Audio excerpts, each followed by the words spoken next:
Assalamualaikum warahmatullahi wabarakatuh. Namaku Raudatul Mardiah. Hari ini aku akan membahas sebuah e-book yang menarik. Judulnya Kebelet Kaya, karya dari Mardigu WP. Di buku ini akan membahas jurus-jurus inspiratif dari pengusaha kecil hingga kelas dunia. Di dalam buku ini ada 12 bab. Langsung saja kita bahas satu persatu. Yang pertama yaitu bagaimana memulai usaha. Untuk menjadi pengusaha membutuhkan keberanian dan kemauan untuk membangun usaha. Selanjutnya yaitu menemukan perbedaan jati diri. Beranilah tampil beda karena itu akan membuat peluang untuk lebih mudah dikenal. Yang kedua, bagaimana menjadi entrepreneur. Untuk menjadi entrepreneur itu berawal dari impian, karena impian adalah motivasi kesuksesan.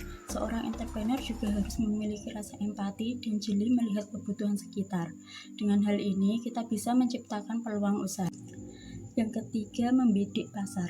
Seorang pengusaha membutuhkan nyali untuk mewujudkan ide-ide yang dimiliki dan menangkap sebuah fenomena untuk menjadi peluang usaha. Selanjutnya yang keempat, hati seorang entrepreneur. Untuk menjadi pengusaha tidak perlu memiliki pengalaman terlebih dahulu. Lakukan saja apa yang dapat dilakukan. Jika terjadi kegagalan, yang harus dilakukan adalah mencoba inovasi lain. Trial and error itu dibutuhkan dalam proses berwirausaha, dan jangan membuat keputusan dalam kondisi tertekan, karena dalam kondisi ini kita cenderung membuat keputusan yang salah. Ingatlah bahwa kegagalan akan menjadi fondasi yang kuat bagi mental kita jika suatu saat terjadi hal-hal yang tidak diinginkan. Yang kelima, pola pikir entrepreneur. Memanfaatkan resiko menjadi entrepreneur harus berani mengambil resiko, tapi harus diingat juga untuk memperhitungkan resiko yang mungkin dihadapi. Begitu tercapai apa yang dicita-citakan, seorang entrepreneur tidak akan langsung berpuas diri, tetapi ia akan membuat sesuatu yang baru dengan memasang target yang lebih tinggi. Selanjutnya yang keenam, tugas seorang entrepreneur. Seorang entrepreneur itu harus kreatif, bisa mencari inovasi-inovasi lain agar tidak kalah saing dengan kompetitor yang lain. Selanjutnya yaitu seorang entrepreneur juga harus memiliki kemampuan untuk memanage sumber daya. Seorang manajer harus bisa berkoordinasi dengan SDM yang dimilikinya. Dari tim yang solid ini akan muncul ide-ide baru untuk bisnis yang dijalankan. Seorang entrepreneur juga harus memiliki jiwa kepemimpinan dan soft skill yang dalam berkomunikasi. Hal ini sangat berpengaruh terhadap kesuksesan seseorang dalam pembawaan diri, bersosialisasi, dan berbisnis. Selain itu, bisa yang menggunakan sistem bagi hasil, yaitu partner kita yang akan membiayai 100% modal dan kita sebagai pengusaha akan memberikan 100% tenaga. Pengusaha yang bekerja, memproduksi, dan kemudian menjual, dan hasil penjualannya akan dibagikan sesuai dengan perjanjian. Yang kesembilan, darah entrepreneur.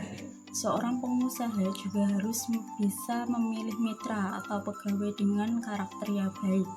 Telitilah dalam merekrut dan pilihlah hanya yang terbaik dan cocok untuk kita. Berilah tugas sesuai dengan job desk dan kemampuannya untuk memaksimalkan produktivitas. Yang ke-10, aturan main entrepreneur. Selalu berperilaku dan berpikir positif, karena sikap positif itu pelanggan dapat merasakan suasana tersebut pada produk atau jasa yang kita jual. Ketika menjadi pengusaha, berinvestasilah dalam hubungan bermasyarakat dan ambillah simpati dari lingkungan sekitar. Masyarakat akan menilai bahwa kita adalah pebisnis yang loyal pada lingkungan, sehingga mereka tidak akan segan membantu dalam kelancaran usaha kita. Selanjutnya yaitu budaya entrepreneur. Belajarlah dan berikan hal terbaik yang kita miliki.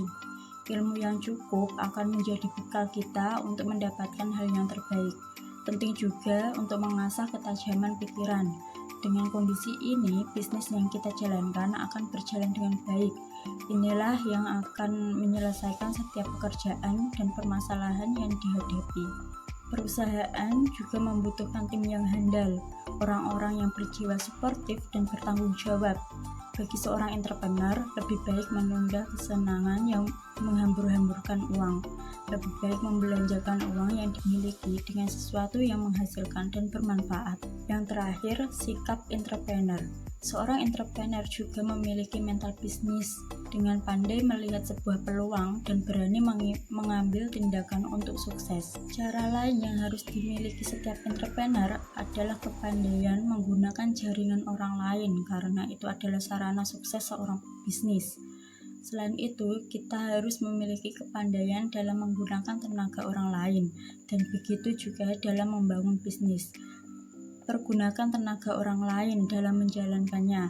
Kita hanya perlu memberikan ide-ide bagi bisnis itu sendiri. Sekian review buku ini, semoga bermanfaat. Wassalamualaikum warahmatullahi wabarakatuh.